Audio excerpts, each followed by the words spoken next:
સીધા રાખવા નહીં તો પેપર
નમસ્કાર. વિશેષ વિથ દિનેશના સ્ટુડિયોમાં એક વિશેષ મહેમાન આવ્યા છે.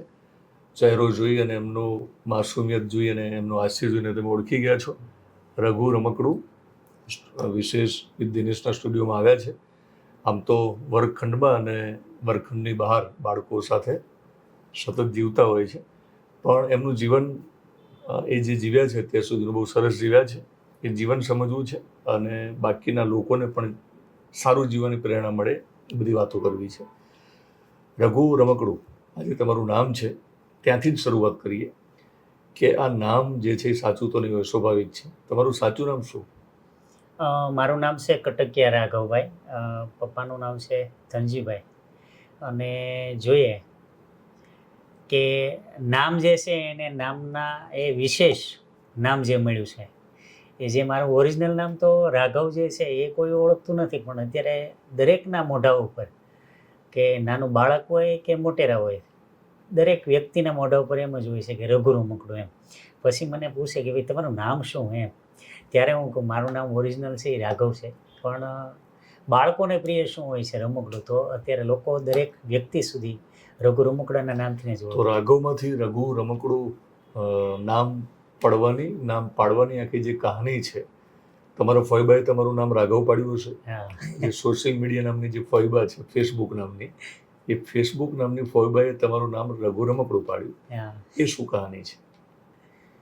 જોઈએ કે નાના બાળકો સાથેનું એક હું કામ કરું છું કે પ્રી પ્રાઇમરીના બાળકો છે એનું માતા પિતાનું ઘરનું વાતાવરણ છોડીને શાળાએ આવતા હોય, તો એ બાળકો કેવા હોય છે શરૂઆતના દિવસોને રડતા હોય છે. જ્યારે આપણી ઘરે કોઈ નાનું બાળક હોય અને એને પ્રિય વસ્તુ એને મળી જતી હોય તો એ તરત રમવા મળે છે અને હસતું ખીલતું એ બાળક છે એ વાતચીત કરતું થાય છે. ત્યારે મેં પણ મારી જાતને એવું નક્કી કર્યું કે બાળકની સમક્ષ હું જાઉં ને તો હું પોતે જ રમકડું બની જાઉં, કે જેના કારણે રડતું બાળક હોય કે શાળાએ નથી આવતું એ બાળક છે હોશે હોશે શાળાએ આવે. તે માટે મેં મારી પોતાની જાતને જ રમકડું નામ આપી દીધું કે જેથી બાળક જે છે શાળાએ આવતું થાય, રમતું થાય અને સાથે સાથે ભણતું થાય. ભણવાની વાત છે, રમવાની વાત છે, તો બાળક જે છે, ખાસ તો તમે કીધું કે નાના બાળકો જેને શાળામાં આવવાનું એક કારણ મળવું જોઈએ, એને મજા આવવી જોઈએ અને ગમ્મતની સાથે જો જ્ઞાન મળે તો એ દરરોજ શાળાએ આવે, એ તમારો મૂળ ઉદ્દેશ્ય હતો. તો રઘુ રમકડું જે નામ મળ્યું અને ફેસબુક પેજથી તમારી કદાચ શરૂઆત થઈ, તો કયા વર્ષની વાત છે? કયા ગામની શાળામાં તમે શિક્ષક તરીકે ફરજ બજાવતા હતા અને એક શું ઘટનાક્રમ હતો તમને ત્યારે વિચાર આવ્યો કે કરવું છે? જોયું કે 2015માં મને જ્યારે જોબ મળી કે અમરેલી જિલ્લાના દરિયાકાંઠાના વિસ્તારની અંદર કે જાફરાબાદ તાલુકો છે, ત્યાં મિતિયાળા ગામ. હવે એ મિતિયાળા ગામની અંદર અંતરિયાળ વિસ્તારના એ બાળકો સાથે કામ કરવાનો મોકો મળ્યો. ત્યારે જ્યારે શરૂઆતના દિવસે એવા હતા જ્યારે મને જોબ મળી તો મને એમ કે ઓહો હું આવા વિસ્તારમાં મારે જોબ નથી કરવી એમ. એવો વિચાર, એ રસ્તા જોઈએ કે સ્કૂલ જોઈએ કે એ પરિવારો જોઈએ, એ લોકો સુધી મળવા માટેના એના વિચારોની સાથે આપણે પણ એને વિચારોની સાથે ભળી જવું કઈ રીતે, આવી ગડમથલ જોઈને મનમાં એમ થતી. પછી મનમાં એક પણ એવો પણ વિચાર હતો કે જ્યારે કોઈ આવું દ્રશ્ય સામે આવે ને તો ભગવાન એક નિમિત્ત સ્વરૂપે આપણે ક્યાંક મૂકેલા હોય કે ખરા અર્થની અંદર તું ત્યાં જાય ને તો એ બાળકોનું કલ્યાણ થશે એ અર્થે. તો એ કાંઠાનો વિસ્તાર કે સ્લમ વિસ્તાર, વધુ આખું ગામ છે એ તળપદા કોળી ના એ લોકોનો વસવાટ. જોઈ કે સવારથી સાંજ સુધી એ લોકો મજૂર વર્ગ તરીકે કામે જતા એટલે હોય. ખેત મજૂરી કરવી પડે છે. ખેત મજૂરી બીજો વર્ગ કદાચ દરિયામાં જતો હશે. દરિયામાં અગરના કામમાં જાય, કોઈ મત્સ્ય ઉદ્યોગના કામની અંદર જતા હોય છે, કોઈ કંપનીમાં જતા હોય છે. તો આવી પરિસ્થિતિની અંદર બાળકોનું શું કે સવારથી સાંજ સુધી એ તો જતા રહેવાના છે.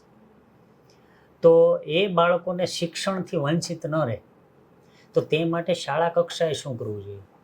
તો મેં મારી પોતાની આવડત પ્રમાણે શરૂઆતના દિવસો એવા જ નક્કી કર્યા કે બાળકની સાથે ભળી જવું. એટલે મા બાપ હું સમજુ ત્યાં સુધી ઘર છોડીને જ્યારે બહાર મજૂરી કરવા જતા હશે એ સમયમાં બાળકો ભણવા નહીં આવતા હોય, બરાબર ને? એટલે એમની નિયમિત શાળા નહીં હોય. નિયમિત ન તો એ બાળકો જે કોળી સમાજના બાળકો હતા કે જ્યાં શિક્ષણ ઓછું છે, એમને શિક્ષણ મળે તો એ લોકોનું જીવનમાં સમૃદ્ધિ આવે અને બધું થઈ શકે. તો ત્યાંથી તમને વિચાર આવ્યો કે બાળકોને શાળાએ લાવવા માટે શું કરવું જોઈએ. પછી મેં કીધું કે આ નિયમિતતા એ શાળાએ લાવવા છે તો એ બાળકને શું ગમે. કારણ કે બધા બાળકોના માતા પિતા કે એવા નથી હોતો કે એ બાળકોને જરૂરિયાત પૂરી પાડી શકે તેવી પરિસ્થિતિ હોય. તો એ સમય દરમિયાન મારો પગાર પણ ઓછો હતો, 2500 રૂપિયા 5700 રૂપિયાની આસપાસ જે પગાર હતો, અને એમાંથી થોડું ઘણું હું બાળકની પાછળ વાપરું. શું ખર્ચો કરતા બાળકની પાછળ? કે એ બાળકોને જરૂરિયાત પ્રમાણે એક વીક થાય તો એ બાળકોને નાસ્તો આપવાનો હોય, કોઈ એવી ગિફ્ટ આપવાની હોય કે જેથી પ્રોત્સાહન મળે, કે જેને પ્રોત્સાહન મળે છે બાળક તો બીજે દિવસે શાળાએ આવે જ છે. એ જરૂરિયાત પૂરી પાડવાની સાથે સાથે ઉનાળાની ઋતુ હોય તો પગના ચપ્પલ હોય તો એને ચપ્પલ લઈ દેવા, શર્ટના બટન તૂટી ગયા હોય તો એને બટન ટાંકી દેવા, યુનિફોર્મ તૂટી ગયો હોય તો એને હું મારા વર્ગની અંદર સાંધી દઉં. માથાના વાળ જે છે એ લાંબા થઈ ગયા હોય તો એ માથાના વાળ પણ કાપી દઉં. એ બાળકોને નવરાવાથી લઈને બધી ક્રિયાઓ એ બાળકની સાથે માતા એનું જે વાતાવરણ પૂરું પાડે છે ને એવું વાતાવરણ મેં શાળા કક્ષાએ વર્ગખંડની અંદર ને શાળામાં એ પૂરું પાડ્યું કે જેથી બીજે દિવસે બાળકને એમ થયું આપણે તો સ્કૂલે જવું જ છે. ટૂંકમાં એક માતાની ભૂમિકામાં તમે આવ્યા, પણ તમારી જે મુખ્ય ભૂમિકા હતી શિક્ષકની એ પણ અગત્યની ભૂમિકા હતી ને એમાં તમે વિચાર્યું કે તમે રમકડું બનીને જો ભણાવશો તો રમકડા સાથે રમવા જો બાળક આવે શાળાએ તો ન ખબર પડતા ભણશે.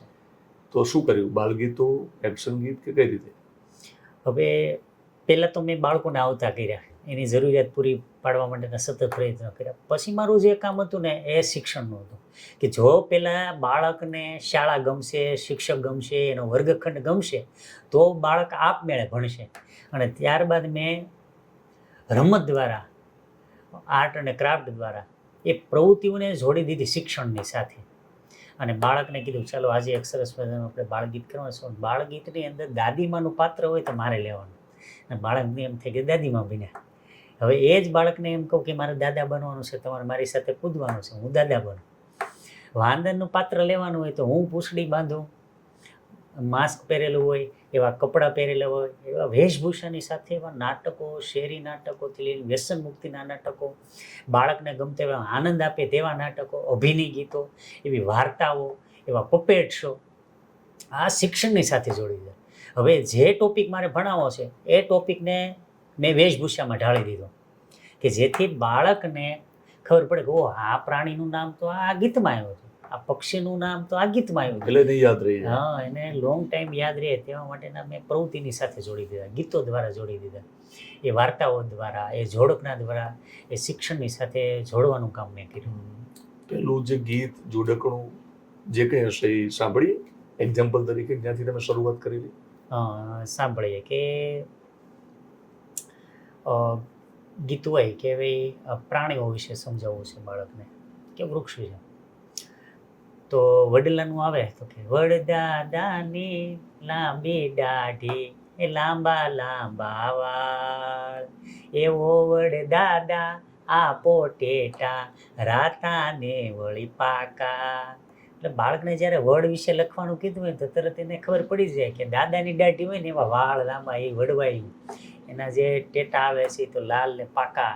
તો વારંવાર એ પક્ષીઓ જે છે એ વધુ ખાતા હોય. એક જોડકના દ્વારા આપણે એને શીખવાડ્યું કે પંખીડા રે પંખીડા એ ગાયે મીઠા ગીતડા, એ કાનને બદલે મીંડા અમે મૂકીએ ઈંડા. બાળકને એમ કે કોઈ પણ પ્રાણી કે પક્ષી જો કે જેને બાહ્ય કાન છે તો બચ્ચાને જન્મ આપે છે, અને જેને બાહ્ય કાન નથી તે ઈંડા મૂકે છે. એટલે બાળકને વર્ગીકરણમાં પણ ફાયદો થાય છે, અને બાળક એ પ્રાણી કે પક્ષી જોવે તો એને ખ્યાલ પણ આવી જાય છે કે જેને કાને મીંડા તે મૂકે છે ઈંડા. તો આવી પ્રવૃત્તિની સાથે જોડી દે. એક જ વખત ગૌરાવો અને બીજે દિવસે એ બાળકને તમે પ્રશ્ન પૂછો તો તરત એને યાદ હોય છે. મોરના ઈંડા ચિતરવાના પડ્યું આપણે સાંભળ્યું છે, પણ આ બાળકોને તો તમારે ચિતરવાના હતા, તમારે એમના જીવનમાં રંગ પૂરવાના હતા, એના માટે તમે રમકડું બનવા પણ તૈયાર હતા. પણ આ નિર્ણય લીધા પછી બીજા પણ શિક્ષકો તમને જોતા હશે, શરૂઆતમાં એ પણ કદાચ તમારી ગેરહાજરીમાં આસ્થા પણ હશે તમારી આ પ્રવૃત્તિનું, કંઈ પણ થયું હશે ખબર નથી. આ બધું જ વિચાર્યા વગર તમે શરૂ કર્યું હતું, અથવા શરૂઆતમાં કેટલું અઘરું હતું? આપણે ભલે કહીએ પણ રમકડું બનવું અઘરું હોય છે. એટલે શરૂઆતના દિવસે એવા પણ હોય કે ભાઈ હું આવું કરીશ તો લોકો શું કહેશે, પણ લક્ષ્ય એક જ ધ્યાનમાં રાખેલું કે મારી સામે જે બેઠેલું છે બાળક છે, ઈશ્વરના સ્વરૂપમાં જે બાળક બેઠે 100% મારામાં જે તાકાત છે, શક્તિ છે, એ સુષુપ્ત શક્તિઓને બાળકોમાં ખીલવવા માટે હું શું કરું. એટલા માટે મેં મારી જાતને સોંપી દીધી કે હું જો રમકડું બનીને એ બાળકને સમક્ષ કરાવીશ તો એ બાળકને જ્યારે પ્લેટફોર્મ મળે છે ને તો એ બાળક પણ પગભર થઈ અને એ બોલી શકશે. એટલે ખાસ તો એ બાળકોનીમાં રહેલી તાકાત અને શક્તિઓને ખીલવવા માટેના જ મેં સતત પ્રયત્નો કરેલા છે. તમે ફૂલ ખીલવવાની શરૂઆત કરી, પણ એ જે બગીચો હતો તમારો, એના ફૂલ આખું ગુજરાત જોઈ શકે એના માટે તમે ફેસબુક ઉપર મને લાગે છે કે શરૂઆત કરી. શરૂઆત કરી. પછી કયો પહેલો વિડીયો હશે જે વાયરલ થયો? વધુ જો કે રોજે એક્ટિવિટીનો એક વિડીયો મૂકતો હોય છે, પણ એ સમય દરમિયાન ફેમિલીના કોઈ એવા પ્રશ્નોના કારણે મારે વતન આવવાનું થયું, અને એ વિદાય વેળા હતી મારી, કે જે સ્કૂલની અંદર મેં 9 વર્ષ સુધી કામ કર્યું, જે ફક્ત બાળકો સાથે જ નહીં પણ એ બાળકના માતા પિતા જે છે ને એની બેકગ્રાઉન્ડ જાણી એની જરૂરિયાતો પૂરી પાડવા માટેના પ્રયત્નો મેં સતત કરેલા છે. તો એ બાળકો અને માતા પિતાના હૃદય સ્થાને એટલું બધું મારું સ્થાન હતું કે એ વિદાય વેળાએ જ્યારે ગામના લોકો અને બાળકો ધ્રુજકે રડતા હતા ત્યારે મને પણ એમ થયું કે ભાઈ એ તો એવી કેવી આત્મીયતા કે લોકો જ્યારે મારે ખબર નહોતી એ લોકોને કે સાહેબની આજ વિદાય છે. કારણ કે જો એ દરમિયાન જો આગળના દિવસે જો કીધું હોત ને તો ગામ લોકો જવા પણ ન દેત એવી પરિસ્થિતિ. અને જ્યારે ખબર પડી બપોરે કે સાહેબને તો આજે વિદાય 4 વાગે રાખેલી છે, તો જે ખેતરની અંદર કામ કરતા હતા ને એ લોકોને ખ્યાલ આવ્યો તો એ દોડીને આવ્યા કે સાહેબ તમે આ અચાનક ને આવી રીતે જાઓ છો અમને બધાને મૂકી. અને એ દરેક વ્યક્તિઓની અંદર આંખની અંદર આંસુ હતા. જે એક દીકરી ખૂબ રડતી હતી, એના માતા પિતા નથી અને અનાથ એ દીકરી હતી, તો એ પણ એટલી બધી મારી પાસે રડતી, કારણ કે એની જરૂરિયાત મેં ઘણી બધી એવી પૂરી પાડેલી. શું નામ દીકરીનું? એ શારદા નામ છે, દેવી પૂજકની દીકરી છે, કે એની બાળપણમાં જેના માતા પિતા જે છે એને મૂકીને જ્યારે સ્વર્ગવાસ થયો અને દાદીમાં ભીખ માગી અને એનું ગુજરાન ચલાવે આવી પરિસ્થિતિ.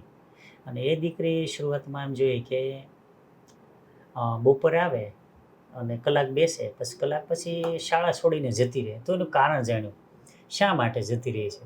ત્યારે એ દીકરી અંતરિયાળ વિસ્તાર એટલે કે ઈંડા વેચવાનું કામ કરે અને જતી રહેતી. પછી મેં એનું જાણ્યું કે ભાઈ તું ક્યાં જતી રહી? એ કે હું મારું ઘરને ચલાવવા માટે, મારા દાદીમાને ખવડાવવા માટે, મારી બેનને ખવડાવવા માટે હું આવી રીતે ત્યાં બજાર ભરાય તો ત્યાં વેચે હું, જે 2-5 રૂપિયા મળે એ સાંજે જમવા માટે એનો ઉપયોગ કરું.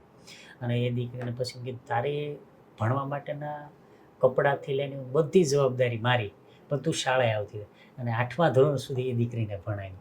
તો ત્યારે એમ થાય કે કોઈ પણ બાળકનું બેકગ્રાઉન્ડ જાણીએ અને એની જરૂરિયાત પૂરી પાડવામાં આવે ને તો એ શિક્ષણથી વંચિત ન રહે બાળક એમ. હમ. તો આપણે તમારી એક જુદી શૈલી ભણાવવાની અને તમારો મૂળ ઈરાદો જે હતો એના કારણે હું સમજુ ત્યાં સુધી બાળકો જે કંઈ ભણ્યા હશે હોશિયાર તો થયા જ હશે, હા પણ એ સિવાય જીવનમાં શું પરિવર્તન આવ્યું? તમે માનો કે વ્યસન મુક્તિની પણ વાત કરી છે, હા તો ગુજરાતનો આમ તો કોઈ વિસ્તાર બાકી રહ્યો નથી કે જ્યાં વ્યસન ન હોય. છેલ્લે તમાકુ તો બધા ખાય છે. થાય છે. તો એ બાળકો સાથેની વ્યસન મુક્તિની વાતો એના ઘર સુધી પહોંચી હશે તો જીવન બદલાયા છે. જોઈએ કે સ્કૂલની બાજુમાં એક પરિવાર હતો અને એ પરિવારની અંદર એના પિતા છે બહુ વ્યસન કરતા, કે એના આખા પરિવારને એમ કે સાંજે નીકળી જાઓ એટલે ખેતરમાં જઈને સૂવું પડે એ દીકરીઓને કે દીકરાને નાના હતા ત્યારે. પણ એ દીકરીને સમજાવી કે તું તારા પપ્પાને આવી રીતે સમજાવ. એ દીકરાને સમજાવવામાં આવ્યો કે વ્યસનથી શું થાય છે, અને એ મેં જે નાટકો કરેલા એ વ્યસન વિશેની વાતો કરેલી એ બાળક સુધી પહોંચી અને એ બાળકોએ એના પિતાને સમજાવ્યા. જ્યારે હું રૂબરૂ જઈને સમજાવું ત્યારે એના પરિવારની અંદર એવું પરિવર્તન આવ્યું કે જે દીકરીને ત્યાં 4 કિલોમીટરના અંતરે તાલુકો છે કે ભણવા ન મોકલે તો આખા તાલુકાની અંદર વધુ દીકરીઓ અત્યારે મારી જાફરાબાદ ભણે છે. તો એ 9 વર્ષની અંદર પરિણામ એ મને મળ્યું કે આપણે જે કાર્ય કર્યું લોકો સુધી પહોંચ્યા, વ્યસન મુક્તિ માટેના કાર્યક્રમ કર્યા, કેટલા એવા ઘર છે તરી ગયા અને દીકરી જે છે એને તાલુકો 4 કિલોમીટરના અંતર હોય ત્યાં ન મૂકતા. અને સાથે એ દીકરીઓને હવે હું અમરેલી સુધી ભણવા માટેના મેં પ્રયત્ન કર્યા છે અને એ દીકરી અત્યારે એના પિતા જે વ્યસન કરતા એ દીકરી અત્યારે પીટીસી કરે છે. અને કેટલા એવા વિદ્યાર્થીઓ છે જે અત્યારે પીએચડી પણ કરે છે, સાથે સાથે પોલીસ ગ્રાઉન્ડ પાસ કરીને એમાં પણ પાસ થાય છે. રિસર્ચ દરમિયાનની એક્ટિવિટી હોય કે રજાના દિવસની એક્ટિવિટી હોય તો તેની અંદર મારી પાસે સ્કિલ જે છે આર્ટની, તો આર્ટ પણ એવું શીખવાડેલું છે કે જે વાડી વિસ્તારમાંથી જે બાળકો ભણવા આવતા એમાંથી એક જિજ્ઞેશ નામનો એક વિદ્યાર્થી છે. તમે સામે બેઠા હોય 30 મિનિટની અંદર તમારો ચિત્ર એ તમને દોરી આપે. તો ત્યારે આપણને એમ થાય બાળકમાં તો છે, પણ એ બાળકને ઓળખી અને એને આધારે એને પ્રવૃત્તિ કરાવવામાં આવે તો ખરેખર હકીકતની અંદર એ બાળકની રહેલી તાકાત જે છે એ બહાર આવતી હોય છે. એ ટૂંકમાં તમે જ્ઞાનનો નશો આ લોકોને ચડાવ્યો, જેના કારણે અનેક પરિવારમાંથી વ્યસનથી લોકો મુક્ત થયા. બરાબર. તો તમે જે વ્યક્તિની વાત કરો છો, આપણે નામ લેવાની જરૂર નથી, પણ અત્યારે બિલકુલ વ્યસન કરતા નથી. નહીં, એમની દીકરી પીટીસી કરે છે. અત્યારે પીટીસી કરે છે અને એક પણ સેજ પણ કોઈ પણ વસ્તુનું વ્યસન નહીં.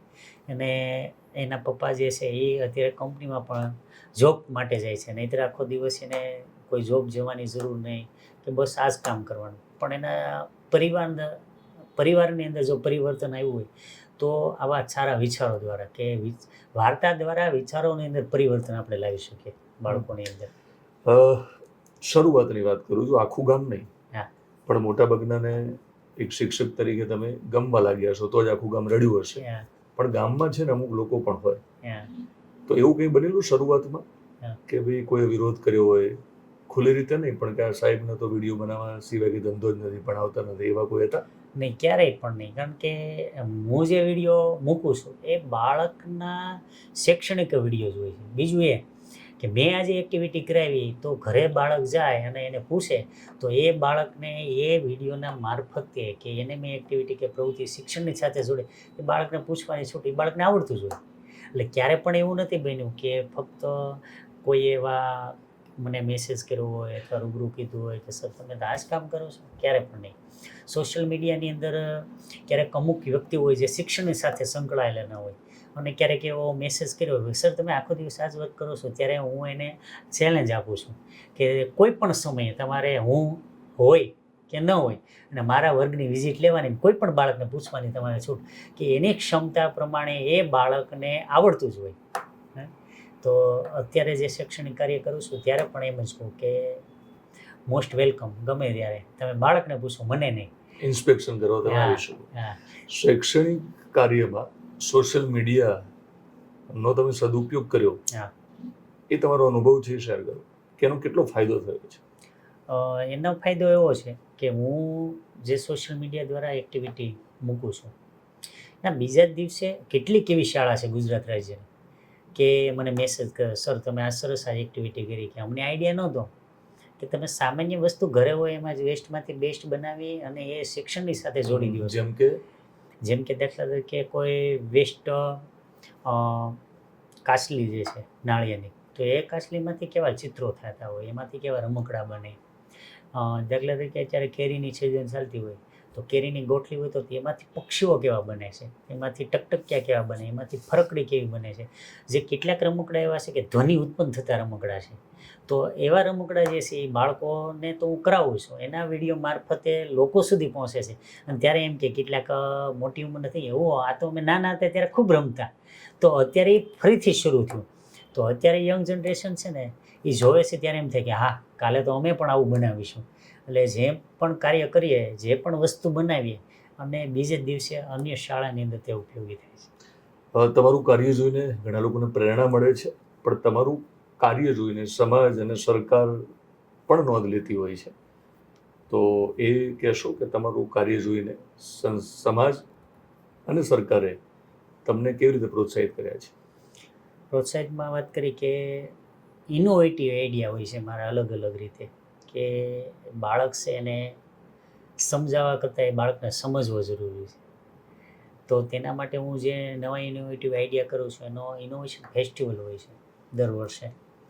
તો છેલ્લા 3-4 વર્ષથી હું પાર્ટિસિપેટ થઉં છું. તેના આધારે છેલ્લા 3 વર્ષથી હું રાજ્ય કક્ષા સુધી ઇનોવેશન ફેસ્ટિવલમાં ફર્સ્ટ નંબર સુધી આવું છું. બીજું કે નેશનલ કક્ષાએ NCERT દ્વારા રમતગમત અને દેશી રમતો અને રમકડા વેસ્ટમાંથી બેસ્ટ, તો નેશનલ કક્ષાએ એ પણ કામ કરું છું, જેમાં 6 રાજ્યો સાથે જોડાયેલા છે: દીવ દમણ, મધ્યપ્રદેશ, મહારાષ્ટ્ર, છત્તીસગઢ અને આપણું ગુજરાત.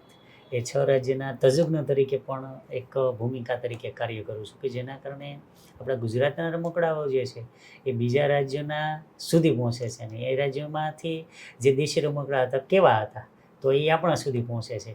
તો આ પ્રવૃત્તિઓ દ્વારા રાજ્યએ પણ નોંધ લીધી છે અને NCERT નેશનલ કક્ષાએ પણ એની નોંધ લેવાય છે અમારી. તમે રમકડાની વાત કરી છે એટલે માટી કામ યાદ આવે છે, માટી યાદ આવે છે.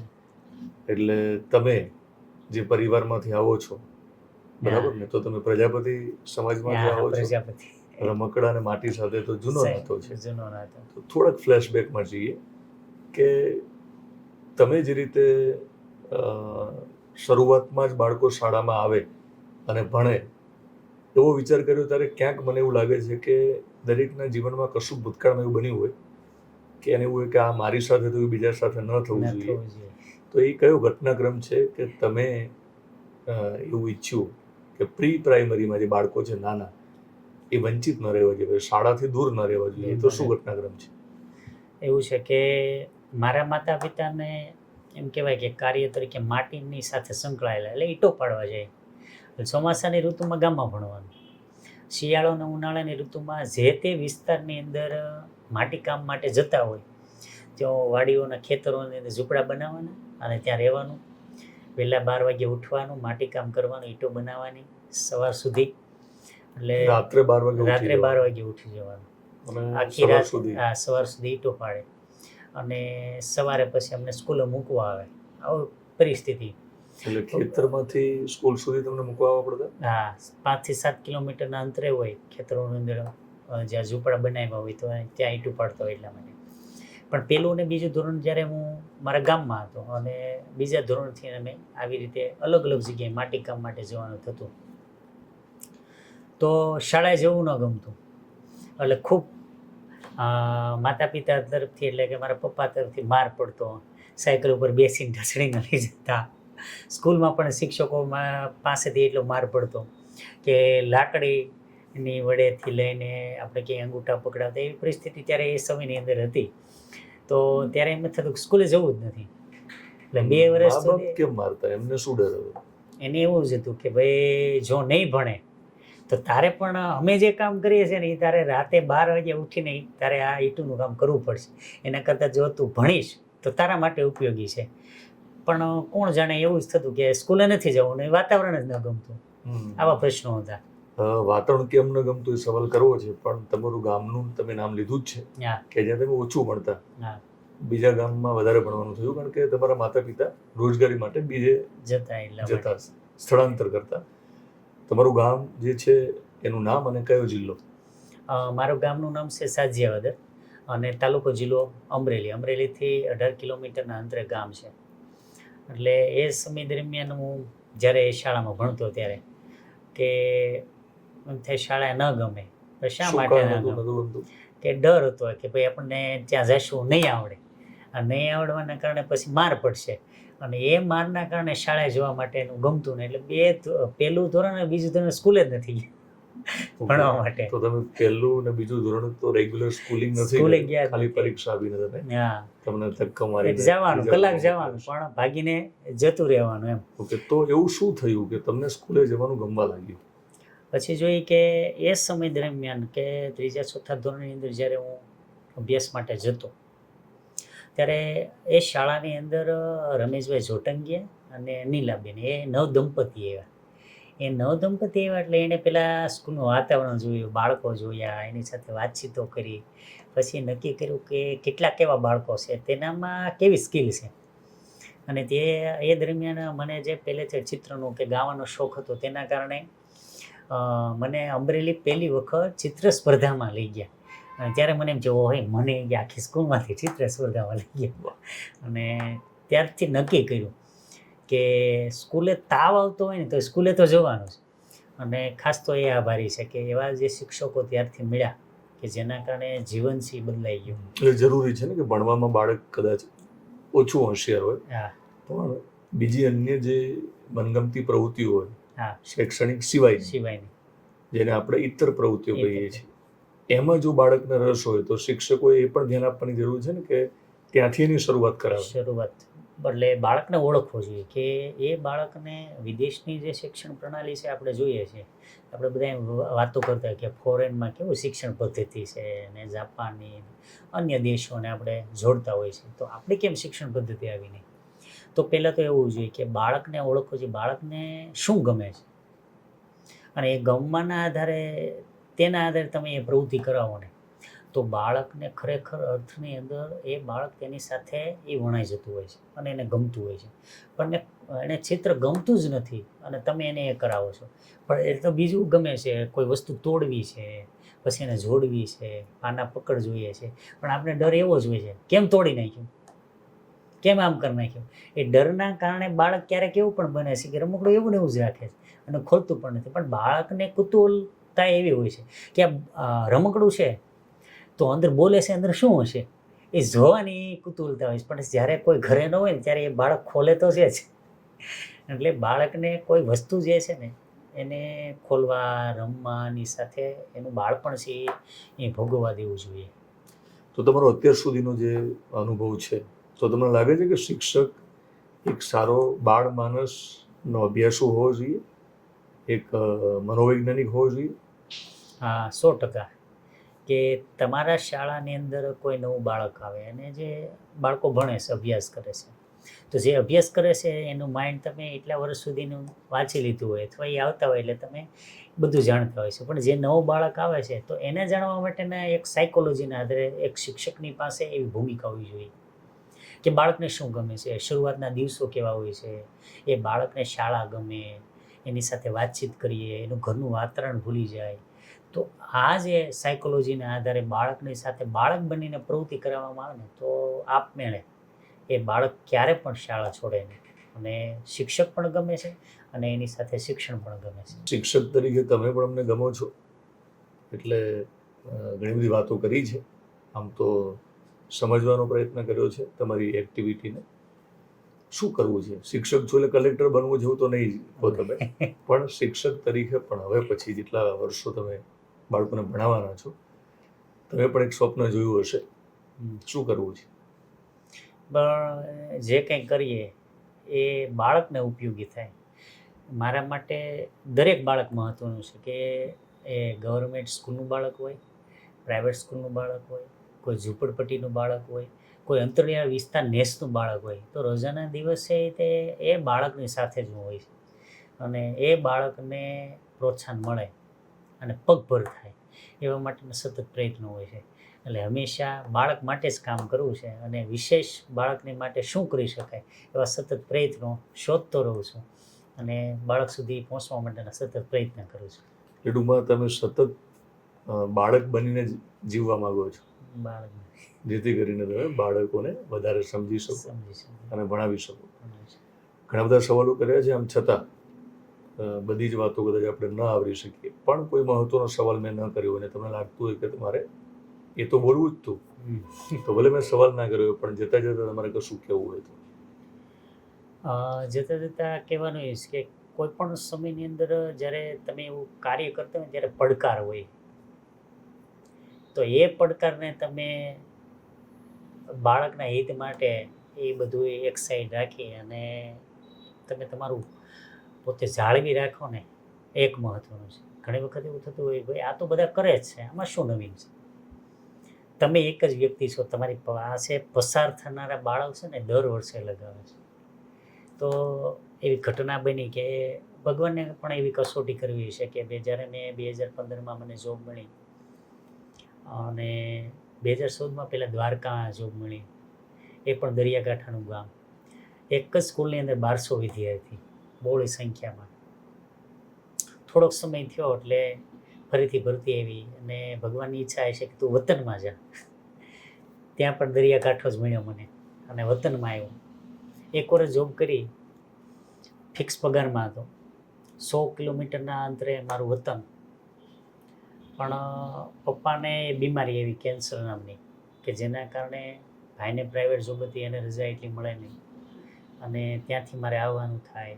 તો પણ મેં નિયમિતતા હજી સુધી મૂકી નથી કે ભાઈ એ સમય દરમિયાન 9:30નો સમય હતો સ્કૂલનો અને અહીંયાથી 100 કિલોમીટર અંદર સ્કૂલ થતી ને, તો 9:30 હું સ્કૂલે હોઉં. 5 વાગ્યા પછી આવું ગામડે અને પપ્પાને અમદાવાદ દવાખાને જવાનું થતું હોય તો એને લાવું. રાત્રે 11 વાગે રજા આપે, સવારે પહોંચું, સવારે 5 વાગે પાછો નીકળી જાઉં તો સ્કૂલે જવા માટે. સતત ઘણા એવા પ્રયત્નો જે છે, પડકાર છે. એ દરમિયાન જે પપ્પાનું ઓપરેશન થયું, ત્યાં મારો જે સન હતો એની 1.5 વર્ષની ઉંમર હતી, એને યુરિનની અંદર તકલીફ આવી, તો 1.5 વર્ષે એને ઓપરેશન કરાવવું પડ્યું. હવે બંને એક સાથે એક જ વર્ષની અંદર આવી પરિસ્થિતિ આવે ત્યારે આપણને અંદરથી એમ થતું ક્યારેક મને જ કે હું બાળકો માટે એટલું કરું છું, તો મારા ઘરે બાળકને આ ભગવાને એટલું ધ્યાન નહીં રાખતા હોય કે મારા પપ્પાને પણ આવી બીમારી. પણ સતત તો એ મને હિંમત એવી રીતે કે આ જે કસોટી છે ને, એ ખરેખર એ મને એટલે જ કસોટી ભગવાને આપી છે કે આવી પરિસ્થિતિની અંદર તું તારા એક બાળકનું વિચારે છે કે સામે બેઠેલા એ 500 બાળકોનું વિચારે છે.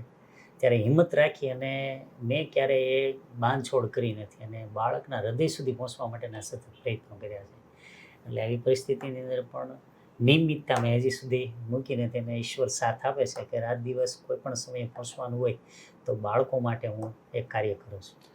તો રાઘવભાઈ, અમે પણ તમારા હૃદય સુધી પહોંચવાનો પ્રયત્ન કર્યો છે અને તમારા હૃદયની વાતો લોકો સુધી પહોંચાડવાનો પ્રયત્ન કર્યો છે. રાઘવ તમારું નામ છે, જે રામનું બીજું નામ છે. ભગવાન રામને પ્રાર્થના કરીએ કે તમે જે કંઈ સપનાઓ જોયા છે પૂરા થાય. Thank you very much.